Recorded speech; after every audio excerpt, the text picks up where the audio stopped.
जम्मू कश्मीर समेत पाकिस्तानी सीमा से सटे राज्यों में एक बार फिर से मॉक ड्रिल होने वाली है और उससे पहले केंद्रीय गृह मंत्री अमित शाह आज जम्मू कश्मीर के पुंछ के बॉर्डर पर पहुंचने वाले हैं। सुबह 11 बजे अमित शाह पुंछ पहुंचेंगे, जहां वो पाकिस्तानी गोलीबारी के पीड़ितों से मुलाकात करेंगे। अमित शाह पुंछ के उस गुरुद्वारे भी जाएंगे जहां पाकिस्तान की तरफ से हुई शेलिंग से नुकसान हुआ था। पाकिस्तानी गोलाबारी में हुए नुकसान का शाह आंकलन करेंगे और फिर अधिकारियों के साथ उनकी एक बैठक भी होगी। ऑपरेशन सिंदूर के दौरान 7 से 10 मई के बीच पाकिस्तानी गोलीबारी में पुंछ जिले के जो सीमावर्ती इलाके हैं वहां पर कैजुअलिटी हुई थी और यही कारण है कि एक बार फिर से जम्मू कश्मीर के दौरे पर अमित शाह हैं। 23 अप्रैल को जिस तरह से पूरा घटनाक्रम पेश आया था, तो पुंछ में पाकिस्तानी गोलीबारी से जो शेलिंग के हुई थी और जो लोग शिकार हुए थे उनसे मुलाकात का अमित शाह का कार्यक्रम है। इसके अलावा आपको बता दें कि उस गुरुद्वारे भी अमित शाह जाएंगे जहां पर इस शेलिंग के दौरान नुकसान हुआ था और दर्जनों मकान भी बुरी तरह से प्रभावित हुए थे। तो जम्मू कश्मीर का अमित शाह का दौरा बेहद खास है। न सिर्फ वो पीड़ितों से मुलाकात करेंगे बल्कि उन जगहों का भी दौरा करेंगे जहां पाकिस्तानी शेलिंग की वजह से नुकसान पहुंचा था, जिसमें गुरुद्वारा शामिल है, लोगों के घर शामिल हैं। इसके अलावा बीएसएफ बेस कैंप भी अमित शाह का जाने का आज कार्यक्रम है।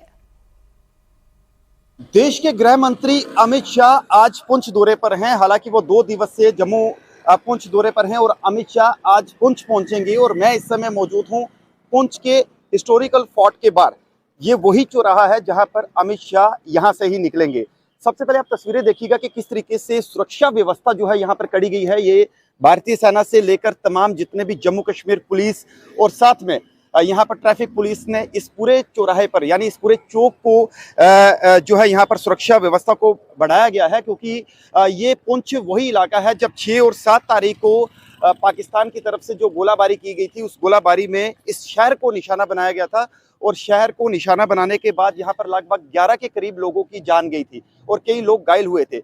उन मृतकों के परिवारों से मिलने के लिए आज अमित शाह यहाँ पर पहुंच रहे हैं और सुरक्षा व्यवस्था काफी बढ़ा दी गई है। Jammu Kashmir police, traffic police, तमाम जितने भी सुरक्षा दल हैं वो यहाँ पर मौजूद है। जो तस्वीरों में आप देख सकते हैं ये वही चौराहा है, क्योंकि अमित शाह 11 साढ़े 11 के करीब जो है वो यहाँ पुंछ में पहुंचेंगे, जिसके बाद उन्होंने सबसे पहले गुरुद्वारा सिंह सभा और गीता मंदिर जो है वहां पर पहुंचना है।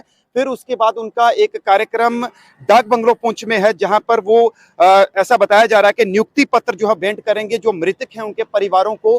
फिर उसके बाद आगे का शेड्यूल जो है वो उन परिवारों से मिलेंगे जिन परिवारों के सदस्यों ने इस पूरे गोलाबारी में अपनी जान गंवाई है। तस्वीरें आप देख सकते हैं, ये पुंछ का ऐतिहासिक फोर्ट है और यही वो चौक है। इस चौक के पर जहां पर हम मौजूद हैं, यहाँ पर सुरक्षा व्यवस्था जो है वो काफी चार चौबंद। हालांकि इससे पहले भी जो है वो राहुल गांधी यहाँ पर आए थे और लगातार कई बड़े नेताओं का यहाँ पर आना जो है वो संभव है। और आपको ये भी बताना चाहेंगे कि अमित शाह का ये दौरा बेहद खास माना जा रहा है। कल जम्मू में उन्होंने कल शाम को जो है वो सिक्योरिटी रिव्यू मीटिंग की थी अमरनाथ यात्रा को लेकर, और आज अमित शाह के साथ एलजी मनोज सिन्हा, तमाम बड़े जम्मू कश्मीर के जो अधिकारी हैं, चाहे वो जम्मू कश्मीर पुलिस के डीजीपी हों या फिर अन्य सुरक्षा दलों के बड़े अधिकारी हों, वो भी अमित शाह के साथ आज यहाँ पर रहेंगे। वीडियो जर्नलिस्ट क्रिश के साथ राही कपूर, इंडिया टीवी, पुंछ। तो ये रिपोर्ट आपने देखी। अब से थोड़ी ही देर में गृह मंत्री अमित शाह पुंछ पहुंचेंगे, लेकिन उससे पहले कल जम्मू में उन्होंने 3 जुलाई से शुरू हो रही अमरनाथ यात्रा को लेकर तैयारियों और सिक्योरिटी व्यवस्था पर एक हाई लेवल मीटिंग की। पवित्र अमरनाथ यात्रा की तैयारियां चूंकि जोरों शोरों से चल रही हैं और ऐसे में पहलगाम आतंकी हमले के बाद इस बार तीर्थयात्रियों की यात्रा को सुरक्षित और आरामदायक बनाने के लिए कई बड़े और कड़े कदम उठाए गए हैं। खासतौर पर इस बार तीर्थयात्रियों के ठहरने के लिए कंक्रीट के शेल्टर्स बनाए जा रहे हैं। ये कंक्रीट के शेल्टर अमरनाथ यात्रा के बेस कैंप बालटाल और पहलगाम के नुनवान बेस कैंप में बनाए जा रहे हैं और इसी को लेकर एक महत्वपूर्ण रिव्यू मीटिंग हुई। ये तस्वीरें आप कल हुई बैठक की देख रहे थे।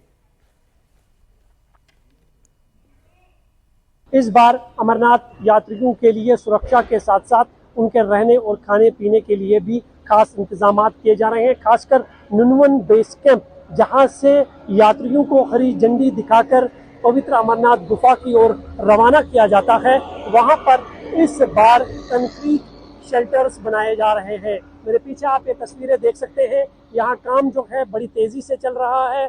कंक्रीट शेल्टर्स जो है वो बनाए गए हैं और बहुत सारे शेल्टर्स जो है वो तैयार भी हो चुके हैं और माना जा रहा है कि अगले 2 महीनों तक ये सारे जो शेल्टर्स है ये पूरी तरह से तैयार हो जाएंगे। और जो शेल्टर्स पहले से तैयार हो चुके हैं, इस बार जो अमरनाथ यात्रा की शुरुआत होगी और जितने भी यात्री जो पहलगाम से नुनवन बेस कैंप से चंदनवाड़ी और चंदनवाड़ी से होते हुए फिर अमरनाथ गुफा जाएंगे और जितने भी रजिस्टर्ड यात्री होंगे उन्हें इसी नुनवन बेस कैंप में ठहराया जाएगा। पहले यहाँ पर ऑर्डिनरी शेड्स बनाए जाते थे, टीन के शेड्स होते थे और मौसम खराब होने पर यात्रियों को काफ़ी दिक्कतों का सामना करना पड़ता था, क्योंकि पहलगाम एक ऐसी जगह है जहाँ पर पल पल में मौसम बदल जाता है। उस सब को नज़र में रखते हुए इस बार अमरनाथ श्राइन बोर्ड ने कई बड़े कदम उठाए हैं। जहाँ जहाँ पर भी यात्रियों के रहने के कैंप्स है, जो ट्रांजिट कैंप्स है, उनको इसी तरह से कंक्रीट शेल्टर्स में तब्दील किया गया है। क्योंकि पहलगाम टेरर हमले के बाद जो है लोगों में काफ़ी डर है, खौफ है, लेकिन उस डर और खौफ को ख़त्म करने के लिए जो है इस बार कहीं बड़े कदम उठाए गए हैं ताकि ज़्यादा से ज़्यादा श्रद्धालु जो है वो इस बार अमरनाथ यात्रा पर पहुँचे। और उसके लिए पूरी प्रशासन जो है पूरी तरह से तैयार है। न सिर्फ अमरनाथ श्राइन बोर्ड बल्कि अमरनाथ यात्रा से जुड़े जितने भी विभाग हैं वो अभी से ही सभी इंतज़ामों को आखिरी शक्ल दे रहे हैं। कैमरामैन गवर और मोहम्मद असलम के साथ में मंजूर मीर, इंडिया टीवी, पहलगाम।